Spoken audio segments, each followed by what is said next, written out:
ಅವಶ್ಯಕತೆಯೂ ಇಲ್ಲ. ಕರೆಕ್ಟಾ? ಎಷ್ಟು ಹೋರಾಟ ಮಾಡಿದ್ದೀವಿ, ಯಾವ ರೀತಿ ಸರ್ಕಾರಕ್ಕೆ ಬಿಸಿ ಮುಟ್ಟಿಸಿದ್ದೀವಿ ಅಂತೇಳಿ, ಹೌದಾ? ಹೋರಾಟ ಮಾಡಿ ಒಂದೆರಡು ದಿನದಲ್ಲಿ ಸರ್ಕಾರ ನಿರ್ಧಾರ ತೊಗೊಂಡಿದ್ರು 56,432 ಪೋಸ್ಟ್.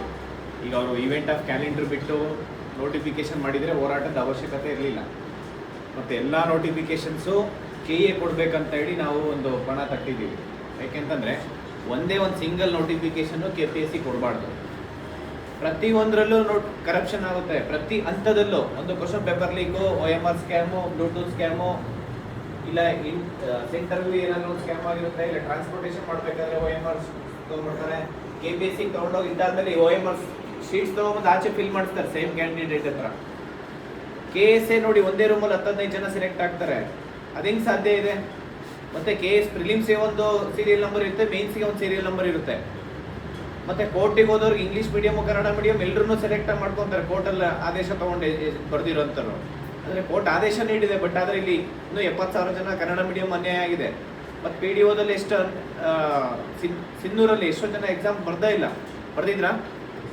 ಮತ್ತು ಅವ್ರ ಕ್ವಶನ್ ಪೇಪರ್ ಎಷ್ಟೋ ಜನ ಲೀಕ್ ಆಗಿದೆ. ಮತ್ತು ಒಂದು ಇಲ್ಲಿ KAದಲ್ಲಿ 25-30 ಮಾರ್ಕ್ಸ್ ತೊಗೊಳಕ್ಕಾಗಲ್ಲ. ಇಲ್ಲಿ KPSCಯಲ್ಲಿ ಔಟ್ ಆಫ್ 200ಗೆ 180 ಮಾರ್ಕ್ಸು. ಟಾಪ್ 5 ಅವರೇ ಇರ್ತಾರೆ. ಅದು ಹೆಂಗೆ ಸಾಧ್ಯ ಇದಿರುತ್ತೆ? ಆಗುತ್ತಾ? KAದಲ್ಲಿ ಎಕ್ಸಾಮ್ ಪಾಸ್ ಮಾಡೋಕ್ಕಾಗಲ್ಲ ಅಂತಂದರೆ KPSCಯಲ್ಲಿ ಹೆಂಗೆ ಪಾಸ್ ಮಾಡೋಕ್ಕಾಗುತ್ತೆ? ಅದು ವಿತಿನ್ 1 ಮಂತಲ್ಲಿ 1 or 2 ಮಂತ್ಸಲ್ಲಿ ರ್ಯಾಂಕ್ ಫಸ್ಟ್ ತೊಗೊಳಕ್ಕಾಗುತ್ತಾ? ಆಗುತ್ತಾ ಹೇಳಿ? ಮತ್ತು ಈ ಒಂದು ಗೃಹ ಸಚಿವರು ಪರಮೇಶ್ವರ್ ಸರ್ ಹೇಳ್ತಾರೆ ಇನ್ನೇನು 2 ದಿನದಲ್ಲಿ ನೋಟಿಫಿಕೇಶನ್ ಮಾಡ್ತೀವಿ ಅಂತ ಹೇಳಿ. ಹೇಳಿಲ್ವಾ? ಎಷ್ಟು ಸತಿ ಹೇಳಿಕೆ ಕೊಟ್ಟಿದ್ದಾರೆ ಇಲ್ವಾ? PC ನೋಟಿಫಿಕೇಶನ್ ಮಾಡ್ತೀನಿ, PSI ನೋಟಿಫಿಕೇಶನ್ ಮಾಡ್ತೀನಿ. ಅದು 3 ವರ್ಷ ಆಗಿದೆ. PSI 600 ಅಪ್ರೂವಲ್ ಆಗಿ, ಹೌದಾ ಇಲ್ವಾ? ಮಾಡ್ತೀನಿ ಅಂತ ಹೇಳಿ 3 ವರ್ಷ ಮುಂದಕ್ಕೆ ಹಿಂಗೆ ತಳ್ಕೊಂಬಂದ್ರು. ಮತ್ತು ಅವರು ಶಿಕ್ಷಣ ಸಚಿವರು ಅಷ್ಟೇ, ಮಧು ಬಂಗಾರಪ್ಪರು ಇನ್ನೇನು ಆಲ್ರೆಡಿ 50,000 ವೇಕೆನ್ಸಿ ಫಿಲ್ ಮಾಡಿದ್ದೀನಿ ಅಂತ ಹೇಳಿ ಸ್ಟೇಟ್ಮೆಂಟ್ ಕೊಡ್ತಾರೆ ಮಾಧ್ಯಮದಲ್ಲಿ. ಇವರು ಬಂದಾಗಿಂದ ಒಂದೇ ಒಂದು ಸಿಂಗಲ್ ವೇಕೆನ್ಸಿ ಫಿಲ್ ಮಾಡಿಲ್ಲ. ಒಂದು ನೋಟಿಫಿಕೇಶನ್ ಸಿಂಗಲ್ ಯಾವುದಾದ್ರೂ ಒಂದೇ ಒಂದು ನೋಟಿಫಿಕೇಶನ್ ಮಾಡಿದಾರಾ? ಒಬ್ರಿಗೆ ಜಾಬ್ ಕೊಟ್ಟಿದ್ದಾರೆ ಹೇಳಿ? ಒಬ್ರಿಗೆ ಜಾಬ್ ಕೊಟ್ಟಿಲ್ಲ.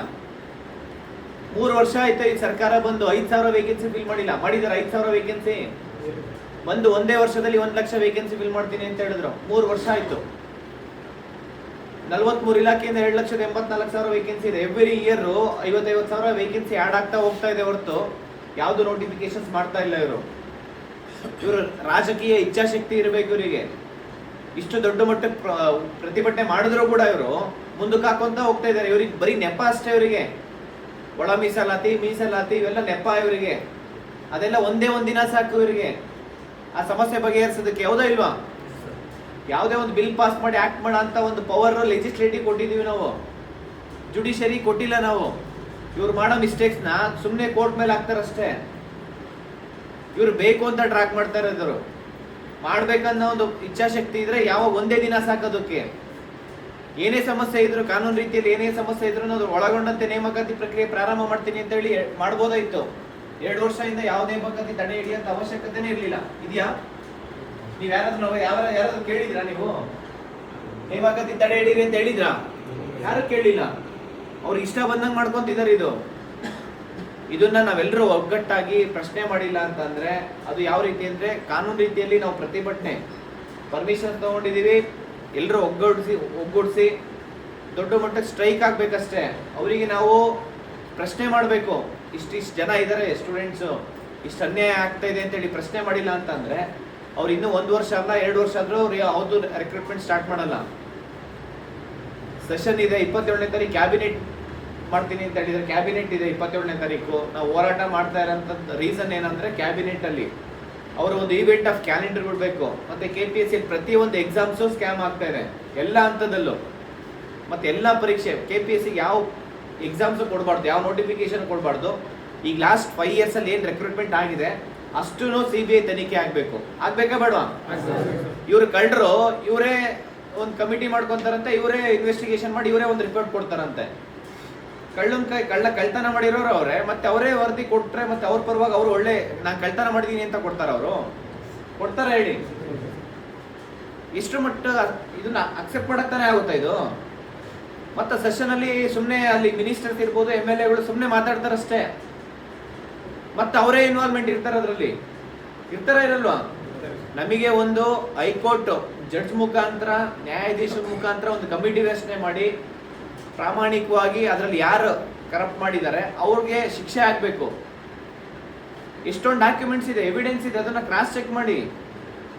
ಇಲ್ಲ ನಿಮ್ಮ ಕೈಲಾಗಲಿಲ್ಲ, CBI ಕೊಡಿ, ಎರಡೇ ಆಪ್ಷನ್ ಇರೋದು. ಇವರು ಮೊನ್ನೆ ಒಂದು ಇನ್ಸ್ಪೆಕ್ಟರ್ ನೋಡಿದಿರಲ್ಲ, ನೋಡ್ಬಿದ್ರೆ ಯಾವುದೋ ಒಂದು ಇನ್ಸ್ಪೆಕ್ಟರ್ದು ಹೆಣ್ಮಕ್ಳ ಮೇಲೆ ಇದು ಮಾಡಿದ್ದಾರೆ ಅಂತ ಹೇಳಿ ಒಂದು SIT ತನಿಖೆ ಕೊಟ್ಟಿದ್ದಾರೆ. ಅಂಥದನ್ನೆಲ್ಲ SIT ತನಿಖೆ ರಾತ್ರಿ ಮಾಡ್ಬಿಡ್ತಾರೆ. ಇಷ್ಟು ದೊಡ್ಡ ಮಟ್ಟ ಕರಪ್ಷನ್ ಆಗ್ತಾ ಇದೆ, ಒಂದ್ ಸತಿನೂ ಸೀರಿಯಸ್ ಆಗಿ ತಗೊಂತ ಇಲ್ಲ. ತಗೊಂಡಿದ್ದಾರಾ? ಸೀರಿಯಸ್ ಆಗಿ ತಗೊಂಡು ಅಟ್ಲೀಸ್ಟ್ SIT-ನ CCB ಕೊಟ್ಟು ಏನೋ ಒಂದು ಇನ್ವೆಸ್ಟಿಗೇಷನ್ ಮಾಡಿ, ಇಲ್ಲ ಕಮಿಟಿ ಮಾಡಿ ಇಷ್ಟೊತ್ತಿಗೆ ಮಾಡ್ಬಿಡ್ಬೋದಾಯ್ತು. ಅವರು ಏನಂದ್ರೆ ಟೈಮ್ ಕೊಡ್ತಾ ಇದ್ದಾರೆ KPSC ಅವ್ರಿಗೆ. ಅವ್ರು ಇನ್ನೊಂದು ಸ್ವಲ್ಪ ದಿನ ಹೋದ್ರೆ ಈ KS ಮೇನ್ಸ್ ಇರ್ಬೋದು, OMR ಶೀಟ್ಸ್ ಇರ್ಬೋದು, ಬೇಕಾದ್ರೆ ಸುಟ್ಟೆ ಹಾಕ್ತಾರೆ ಅವರು. ನಮ್ಮ ಹತ್ರ ಇಲ್ಲ ಅಂತ ಹೇಳ್ಬಿಡ್ತಾರೆ, ಬೇಕಾರೆ ಹೇಳ್ತಾರ ಇಲ್ವಾ? ಆ ಮಟ್ಟಕ್ಕೆ ಬರುತ್ತದು. ಅಷ್ಟು 16 ಜನ ಮೆಂಬರ್ಸ್ ಅವಶ್ಯಕತೆ ಇದೆಯಾ? 16 ಜನ ಅವ್ರಿಗೊಂದು ಕಾರ್ ಬೇಕಂತ, ಅವ್ರಿಗೆ ಮಂತ್ಲಿ ಸ್ಯಾಲರೀಸ್, ಅವ್ರಿಗೆ ಗನ್ಮ್ಯಾನ್, ಡ್ರೈವರು, ಅವ್ರಿಗೆ ಉಳ್ಕೊಳೋದಕ್ಕೆ ಮನೆ, ಮೇಂಟೆನೆನ್ಸ್, ಅಲೋಯನ್ಸ್, ಪೆನ್ಷನ್ಸ್, ಲಕ್ಷಾಂತರ ರೂಪಾಯಿ. ಯಾರು ದುಡ್ಡು ಅದು? ಅವ್ರ ದುಡ್ಡು ಅದು? ಇಲ್ಲ ಸರ್ಕಾರದಲ್ಲಿ ಏನು MLA ಮಿನಿಸ್ಟರ್ಸ್ ಏನು ಅವ್ರವ್ರ ಮನೆ ಆಸ್ತಿ ಮಾಡ್ಬಿಟ್ಟು ಏನಾದ್ರು ತಗೊಂಬಂದು ಕೊಡ್ತಿದಾರ? ಇಲ್ಲಿ ಅವ್ರವ್ರ ಆಸ್ತಿಗಳು ವರ್ಷ ಡಬಲ್ ಆಗ್ತಾ ಇದೆ. ಇನ್ನ ಇಲ್ಲಿ ನೀವು ಸರ್ ಹೇಳ್ದಂಗೆ ಇಲ್ಲಿ ಕಲ್ಯಾಣ ಕರ್ನಾಟಕದಲ್ಲಿ ಏನಿದೆ? ಇಲ್ಲಿ ಒಂದು ಇಂಡಸ್ಟ್ರಿ ಇಲ್ಲ, ಒಂದು ಫ್ಯಾಕ್ಟ್ರಿ ಇಲ್ಲ, ಒಂದು ಕಂಪ್ನಿ ಇಲ್ಲ, ಪ್ರೈವೇಟ್ ಕಂಪ್ನೀಸ್ ಇದು. ಏನಾದ್ರು ಒಂದು ITBT ಹಬ್ ಇದೆಯಾ? ಹೋಗ್ಲಿ. ಇಲ್ಲಿ ಯಾವ್ದಾರು ಕೆಲ್ಸಕ್ಕೆ ಹೋಗ್ತೀನಿ ಅಂತಂದ್ರೆ ಯಾವ್ದಾದ್ರು ಒಂದು ಜಾಬ್ ಸಿಗುತ್ತಾ? ಇಲ್ಲಿ ಒಂದು ಸೆಕ್ಯೂರಿಟಿ ಜಾಬ್ ಬೇಕಂತಂದ್ರೆ ಇಲ್ಲಿ ರೆಕಮೆಂಡೇಶನ್ ಬೇಕಿದೆ ಇಲ್ವಾ? ಇಲ್ಲಿ ಕಂಪ್ಲೀಟ್ ಕಲ್ಯಾಣ ಕರ್ನಾಟಕದಲ್ಲಿರೋ ಎಲ್ಲ ವಿದ್ಯಾರ್ಥಿಗಳು, ಯುವಕರು ಮೇನ್ಲಿ ಏನಕ್ಕೆ ಡಿಪೆಂಡ್ ಆಗಿದೆ ಅಂದ್ರೆ ಸರ್ಕಾರಿ ಕೆಲಸಕ್ಕೆ ಡಿಪೆಂಡ್ ಆಗಿರೋದು. ಹೌದಾ ಇಲ್ವಾ? ಇವತ್ತು ಮೆಜಾರಿಟಿ 70 to 80% ಸರ್ಕಾರಿ ಕೆಲಸ ಬೇಕು ಅನ್ನೋರು ಇಲ್ಲಿ ಕಲ್ಯಾಣ ಕರ್ನಾಟಕ ಭಾಗದವರೇ ಇದ್ದಾರೆ. ಯಾಕೆಂದ್ರೆ ಇಲ್ಲಿ ಆಲ್ಟರ್ನೇಟಿವ್ ಸೊಲ್ಯೂಷನ್ ಇಲ್ಲ. ಇಲ್ಲಿ ಇದನ್ನ ಆಲ್ಟರ್ನೇಟಿವ್ ಒಂದು ಫ್ಯಾಕ್ಟ್ರಿ, ಇಂಡಸ್ಟ್ರೀಸ್ ಸೆಟ್ ಮಾಡ್ಬೇಕಂತ ಹೇಳಿ ನಾವು ಪ್ರಶ್ನೆ ಮಾಡಬೇಕು. ಆಗುತ್ತಲ್ಲ? ITBT ಕಂಪ್ನೀಸ್ ಯಾಕಾಗಲ್ಲ ಹೇಳಿ? ಮಾಡ್ಲಿ ಅಲ್ಲ ITBT ಕಂಪ್ನಿ ಇಲ್ಲೂ ಒಂದು ಓಪನ್ ಮಾಡ್ಲಿ. ಎಷ್ಟೋ ಜನ ಯುವಕರು ಇಲ್ವಾ ಇಲ್ಲಿ ಏನಂತಂದ್ರೆ ಎಲ್ಲ ಬ್ಯಾಡ್ ಹ್ಯಾಬಿಟ್ಸ್ಗೆ ಇನ್ವಾಲ್ವ್ಮೆಂಟ್ ಮಾಡ್ತಿದ್ದಾರೆ ಇವರು. ಸ್ಕೂಲ್ಗೆ ಹೋಗ್ಬೇಕಾದ್ರೆ ಅವರಿಗೆ ಬೀಡಿ, ಸಿಗರೇಟು, ಗುಟ್ಕಾ, ಸಾರಾಯಿ ಕೊಡೋಂಥದ್ದು ಅಲ್ಲೇ ಸಪ್ಲೈ ಮಾಡ್ತಿದ್ದಾರೆ. ಇವತ್ತು ಮಾಡ್ತಿದ್ದಾರೆ ಇಲ್ವಾ? ಇವತ್ತು ಸ್ಕೂಲಲ್ಲೇ ಅಡಿಕ್ಟ್ ಆಗ್ತಿದ್ದಾರೆ ಇವತ್ತು. ಯಾಕೆಂದ್ರೆ ಅವ್ರು ಮುಂದೆ ಬಂದು ಒಳ್ಳೆ ಎಜುಕೇಶನ್ ಸಿಕ್ಬಿಟ್ರೆ ನೀವೆಲ್ಲ ಪ್ರಶ್ನೆ ಮಾಡ್ತಿರಲ್ಲ. ನೀವು ಪ್ರಶ್ನೆ ಮಾಡಬಾರ್ದು, ನಿಮಗೆ ಎಜುಕೇಶನ್ ತಲೆಗೆ ಹೋಗ್ಬಾರ್ದು. ಆ ಮಟ್ಟಕ್ಕೆ ತಗೊಂಬಂದಿದ್ದಾರೆ ಇವತ್ತು. ಇದೆಯಾ ಇಲ್ಲ ಪರಿಸ್ಥಿತಿ? ಇವತ್ತು ವ್ಯವಸ್ಥೆ ಹೆಂಗಿದೆ? ನೀವು ಹೋಗಿ ಯಾರಾದ್ರೂ ಒಬ್ಬ ಸುಮ್ಮನೆ ಪ್ರಶ್ನೆ ಮಾಡಿ ಏನಾದ್ರು ಇಲ್ಲಿ ತಪ್ಪಾಗ್ತಿದೆ ಅಂತೇಳಿ, ನಾಳೆ ದಿನ ನಿಮಗೆ 4 ಜನ ಪೊಲೀಸ್ ಬಿಡೋದು, FIR ಮಾಡಿಸೋಂಥದ್ದು, ಇಲ್ಲ ರೌಡಿಂಗ್ ಬಿಡ್ಸಿ ಹೊಡ್ಸೋಂಥದ್ದು ಇದೇ ಮಾಡ್ತಾರೆ ಇವರು. ಮಾಡ್ತಾರ ಇಲ್ವಾ? ಇವರು ಒಳ್ಳೇದಕ್ಕೆ ನಿಜ ಹೇಳ್ತೀನಿ ಕೇಳಿ, ಇಲ್ಲಿ ಪ್ರಾಮುಖ್ಯತೆ ಇಲ್ಲ. ಅದೇ ಕೆಟ್ಟವ್ರಿಗೆ ನೋಡಿ, ಕುಡಿಯೋರ್ಗೆ, ಬೀಡಿ ಸಿಗರೇಟ್ ಸೇರಿದವ್ರಿಗೆ, ಕೆಟ್ಟ ಕೆಲಸ ಮಾಡೋ ರೌಡಿಗಳಿಗೆ ನಿಮ್ಗೆ ಎಲ್ಲ ವ್ಯವಸ್ಥೆ ಕೊಡ್ತಾರೆ. ಅವರಿಗೆ ಎಲ್ಲ ಫೆಸಿಲಿಟಿ ಸಿಗುತ್ತೆ, ಈಸಿಯಾಗಿ ಸಿಗುತ್ತಾ ಇಲ್ವಾ? ಇವತ್ತು ಎಜುಕೇಟೆಡ್ ಇರೋಂಥವ್ರಿಗೆ ಏನೂ ಸಿಗ್ತಾ ಇಲ್ಲ. ನೀವೆಲ್ಲರೂ ಒಗ್ಗಟ್ಟಾಗಿ ನೋಡಿ, ಏನೇ ಚೇಂಜಸ್ ಆಗಬೇಕಾದ್ರೂ ಅದು ನಿಮ್ಮಿಂದನೇ ಸಾಧ್ಯ. ಏನೇ ಚೇಂಜಸ್ ಆಗಿದ್ರು ಅದು ನಿಮ್ಮಿಂದನೇ ಸಾಧ್ಯ. ಚೇಂಜಸ್ ಆಗದೆ ಇರೋದಕ್ಕೂ ನೀವೇ ಕಾರಣ. ನೀವು ಕಂಫರ್ಟ್ ಝೋನ್ ಅಲ್ಲಿ ಕುತ್ಕೊಳ್ಳೋ ಬದಲು ಹೊರಗಡೆ ಬರಬೇಕು, ಪ್ರಶ್ನೆ ಮಾಡಬೇಕು. ಒಬ್ರು ಮಾಡೋ ಬದಲು ಎಲ್ಲರೂ ಕೇಳಿ, ಎಲ್ಲರೂ ಪ್ರಶ್ನೆ ಮಾಡಿ. ನೀವು ನಿಮ್ಮ ಕೈಯಲ್ಲಿ ಆಗಲಿಲ್ಲ, ಸೋಷಿಯಲ್ ಮೀಡಿಯಾದಲ್ಲಿ ಪ್ರೆಸರ್ ಹಾಕಿ. ಆಗಲ್ವಾ? ಇವತ್ತು ಸೋಷಿಯಲ್ ಮೀಡಿಯಾದಲ್ಲಿ, ಟ್ವಿಟರ್ ಮುಖಾಂತರ, ಸೋಷಿಯಲ್ ಮೀಡಿಯಾ ಮುಖಾಂತರ ಎಷ್ಟೊಂದು ಸಮಸ್ಯೆಗಳು ಬಗೆಹರಿತಾ ಇದ್ದಾವೆ. ಅರಿತಾ ಇದೆಯಾ ಇಲ್ವಾ? ಇವತ್ತು ಬೇರೆ ಇದಕ್ಕೆ ಯುವಕರು ಏನ್ ಮಾಡ್ಬೇಕಂತಂದ್ರೆ, ಈ ರೀಲ್ಸ್ ನೋಡ್ಕೊಂತ ಕುತ್ಕೊಳೋದಲ್ಲ, ಸ್ಕ್ರೋಲ್ ಮಾಡ್ಕೊಂತ ಬೇರೆ ವಿಚಾರಕ್ಕೆ ತುಂಬಾ ಇಂಪಾರ್ಟೆಂಟ್ ಅವೇರ್ನೆಸ್ ಇರಬೇಕು. ನಿಮ್ಮ ಸುತ್ತಮುತ್ತ ಏನಾಗ್ತಾ ಇದೆ ಅಂತ ಹೇಳಿ. ಕರೆಕ್ಟಾ? ನಾವ್ ಎಷ್ಟೊಂದು ಟೈಮ್ ವೇಸ್ಟ್ ಮಾಡ್ತಾ ಇದೀವಿ. ಇವತ್ತು ನೋಡಿ, ಲಕ್ಷಾಂತರ ವಿದ್ಯಾರ್ಥಿಗಳು, ಸುಮಾರು ಆಲ್ಮೋಸ್ಟ್ 15 ರಿಂದ 20 ಲಕ್ಷ ಜನ ಆಸ್ಪಿರೆಂಟ್ಸ್, ಯಾವ ಒಂದು ನೋಟಿಫಿಕೇಶನ್ ಇಲ್ಲ. ಯಾವ್ದಾದ್ರು ಇದೆಯಾ? ಯಾವ್ದಾದ್ರು ಒಂದು ವೇಕಿಂಗ್ ನೋಟಿಫಿಕೇಶನ್ಸ್ ಇದೆ, ಎಕ್ಸಾಮ್ ಬರೆಯೋಣ ಅಂತಂದ್ರೆ, ಪ್ರಿಪೇರ್ ಆಗೋಣ ಅಂತಂದ್ರೆ ಯಾವ್ದಾದ್ರು ಇದೆಯಾ? ಇಲ್ಲ ಅಂತಂದ್ರೆ ಮತ್ತೆ ಯಾಕೆ ಓದ್ಬೇಕು ಹೇಳಿ? ಲೈಬ್ರರಿ ಕೂತ್ಕೊಂಡು ನಿಮಗೆ ಉಳ್ಕೊಳೋದಕ್ಕೆ ಲೈಬ್ರರಿ ಫ್ರೀ ಇದೆಯಾ? ಕೋಚಿಂಗ್ ಫ್ರೀ ಇದೆಯಾ? ಊಟ ತಿಂಡಿ ಫ್ರೀಯಾಗಿ ಸಿಗುತ್ತಾ? ನಾನು ಕೇಳಿದ್ದೀನಿ ಇಲ್ಲೇ, ಪಾಪ ಇಲ್ಲಿ ಅರ್ಜುನ್ ನಮ್ಮ ಜೊತೆ ಇದ್ದಾರೆ ಹುಡುಗರು. 2 ದಿನಕ್ಕೊಂದ್ಸತಿ ಮನೆಯಿಂದ ಊಟಕ್ಕೆ ಬರುತ್ತದು. 2 ದಿನ, ಆ 2 ದಿನ ತಿರ್ಗಾ ಮತ್ತೆ ಅದೇನು ಬರುತ್ತೆ ಅದನ್ನೇ ಇಟ್ಕೊಂಡಿರ್ಬೇಕು. ಚಟ್ನಿ ಸಾಂಬಾರು 2 ದಿನ, ಆ ಸಾಂಬಾರು ಕಳ್ಸಿದ್ರೆ 2 ದಿನ ಅದನ್ನೇ ಬಿಸಿ ಮಾಡ್ಕೊಂಡು ಅದನ್ನೇ ರೈಸ್ ಮಾಡ್ಕೊಂಡು ತಿನ್ಬೇಕು. ಆ ಪರಿಸ್ಥಿತಿ ಇದೆಯಾ ಇಲ್ಲ? ಅದೇ ಅಲ್ವಾ? ಈಗ 3 ಟೈಮ್ ಊಟ ಮಾಡೋ ಜಾಗದಲ್ಲಿ 1-2 ಟೈಮ್ ಊಟ ಮಾಡ್ತಿದ್ರೆ ಇವತ್ತು. ಕರೆಕ್ಟಾ? ಮಾಲ್ ನ್ಯೂಟ್ರಿಷನ್ ಯಾರಿಂದ ಆಗ್ತಿದೆಲ್ಲ ಸಮಸ್ಯೆ? ಯಾರಿಂದ ಆಗ್ತಿದೆ ಹೇಳಿ? ಡೇ ಬೈ ಡೇ ಸಮಸ್ಯೆ ಜಾಸ್ತಿ ಆಗ್ತಾ ಇದೆ ಇವತ್ತು. ಸರ್ಕಾರ ಮಾಡ್ತಾ ಇರೋಂಥದ್ದು ಇದು. ಸರ್ಕಾರ ಇವತ್ತು ಒಂದು ಎಲೆಕ್ಷನ್ ಬೈ ಎಲೆಕ್ಷನ್ ಇವರಿಗೆ ಲಕ್ಷಾಂತರ ಜನ ಸೇರ್ಕೊಂಡು ಇವತ್ತು ಬೈ ಎಲೆಕ್ಷನ್ ನಡೆಸಕ್ಕಾಗುತ್ತೆ. ಇವ್ರಿಗೆ ಅದಕ್ಕೆಲ್ಲ ದುಡ್ಡು ಇರುತ್ತೆ. ಇವ್ರ ಸ್ಯಾಲ್ರೀಸ್ ಡಬಲ್ ಮಾಡ್ಕೊಳೋದಕ್ಕೆ ದುಡ್ಡು ಇರುತ್ತೆ. ಸ್ಯಾಲ್ರಿ ನೋಡಿದ್ರಲ್ಲಿ ಇವತ್ತು ಕ್ಯಾಬಿನೆಟ್ ಅಲ್ಲಿ ಇಟ್ಕೊಂಡು ಅಸೆಂಬ್ಲಿಯಲ್ಲಿ ಬಿಲ್ ಪಾಸ್ ಮಾಡ್ಕೊಂಡು ಡಬಲ್ ಮಾಡ್ಕೊಂತಾರೆ ಸ್ಯಾಲ್ರಿ. ಮಾಡಿದಿರ ಇಲ್ವಾ?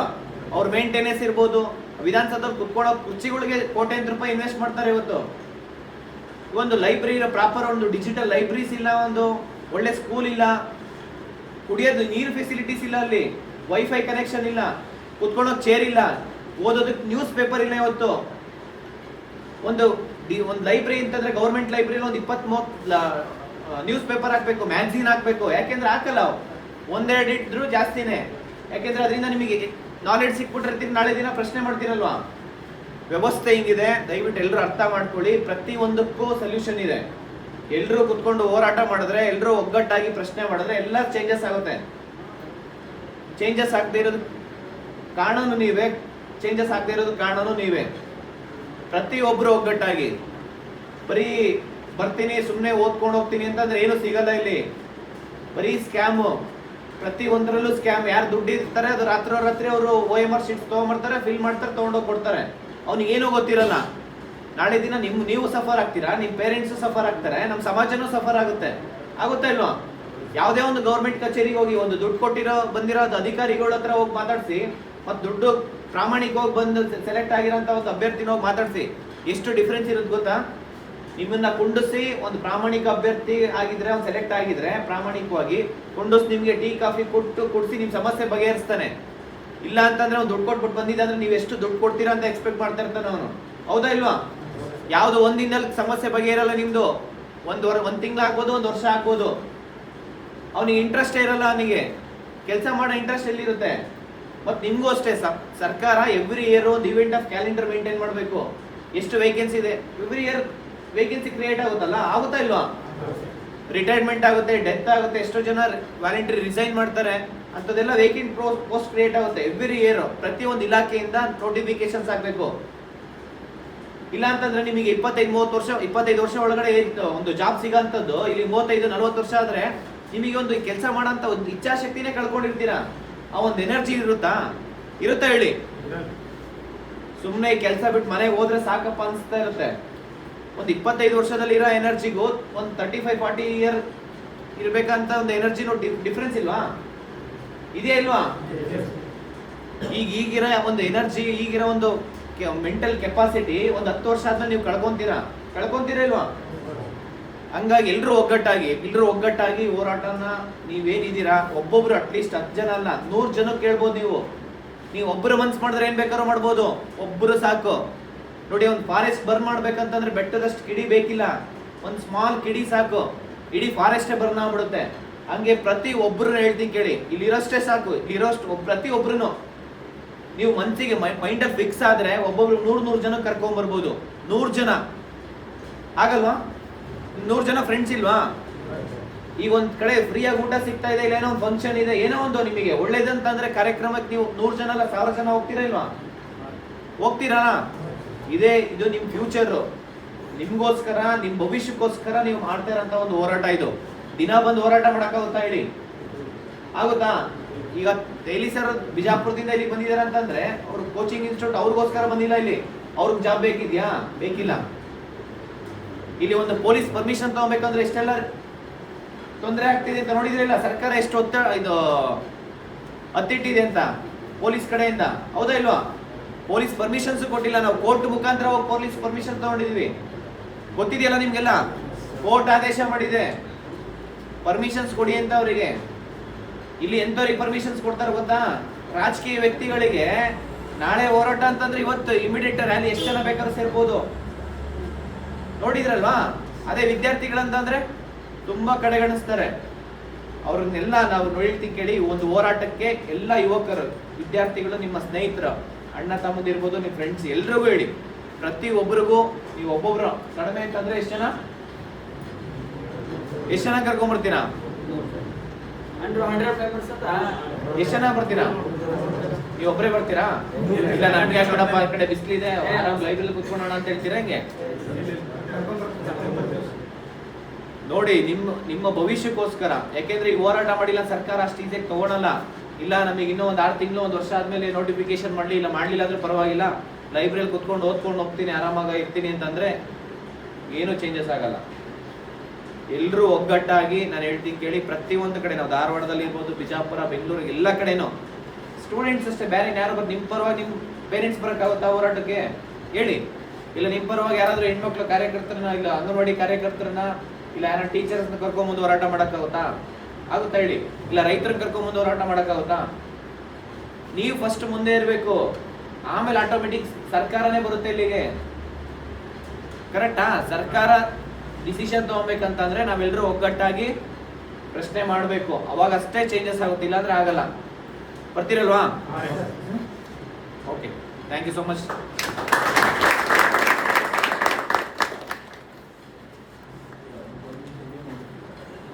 ಎಲ್ಲರ ಫೋನ್ ಇದೆಯಾ?